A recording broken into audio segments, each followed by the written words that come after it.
بسم اللہ الرحمن الرحیم۔ السلام علیکم ورحمۃ اللہ وبرکاتہ۔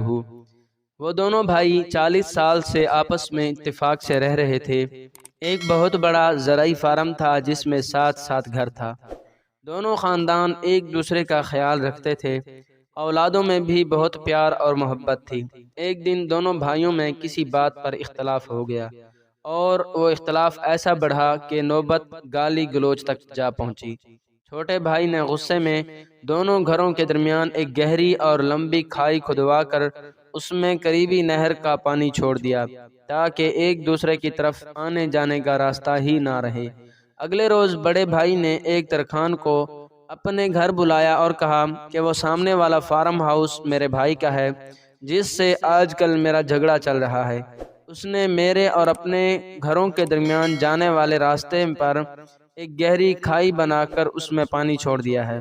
میں چاہتا ہوں کہ میرے اور اس کے فارم ہاؤس کے درمیان تم ایک 8 فٹ اونچی باڑ لگا تاکہ نہ میں اس کی شکل دیکھ سکوں اور نہ ہی اس کا گھر میری نظروں کے سامنے آئے، اور یہ کام جلد از جلد مکمل کر دو جس کی میں تمہیں منہ مانگی اجرت دوں گا۔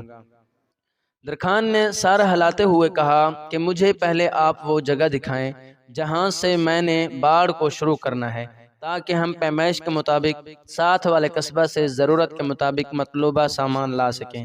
موقع دیکھنے کے بعد ترکھان بڑے بھائی کو ساتھ لے کر قریبی قصبے میں گیا اور 4-5 کاریگروں کے علاوہ ایک بڑے پک اپ پر ضرورت کا سامان لے کر آ گیا۔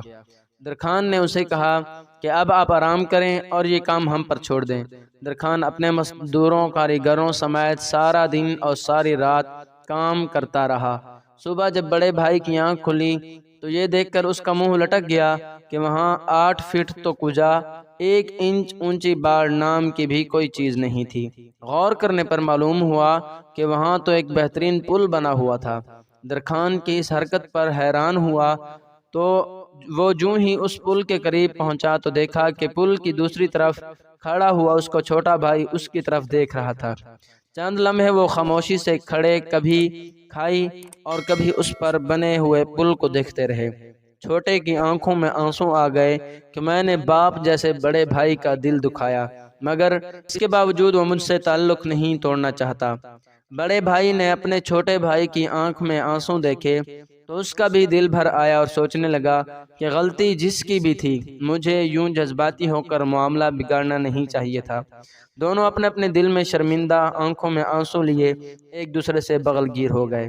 ان کی دیکھا دیکھی دونوں بھائیوں کے بیوی بچے بھی اپنے اپنے گھروں سے نکل کر بھاگتے اور شور مچاتے ہوئے پل پر اکٹھے ہو گئے۔ بڑے بھائی نے درخان کو ڈھونڈنے کے لیے ادھر ادھر نظر دوڑائی تو دیکھا کہ وہ اپنے اوزار پکڑے جانے کی تیاری کر رہا تھا۔ بڑا بھائی جلدی سے اس کے پاس پہنچا اور کہا کہ اپنی اجرت تو لیتے جاؤ۔ درخان نے کہا اس پل کو بنانے کی اجرت آپ سے نہیں لوں گا بلکہ اس سے لوں گا جس کا وعدہ ہے۔ جو شخص اللہ کی رضا حاصل کرنے کے لیے لوگوں میں صلح کروائے گا، اللہ اسے جلد عظیم اجر سے نوازے گا۔ یہ کہہ کر درخان نے اللہ حافظ کہا اور چل پڑا۔ نوٹ: کوشش کریں کہ اس درخان کی طرح لوگوں کے درمیان پل بنائیں، نہ کہ لوگوں کو ایک دوسرے سے جدا کرنے کا سبب بنیں۔ براہ مہربانی دیواریں نہ بنائیں۔ امید کرتا ہوں کہ اس ویڈیو سے آپ کو بہت کچھ سیکھنے کو ملا ہوگا۔ مزید سبق آموز کہانیاں اور واقعات سننے کے لیے ہمارے چینل کو سبسکرائب کریں۔ جزاک اللہ خیرہ۔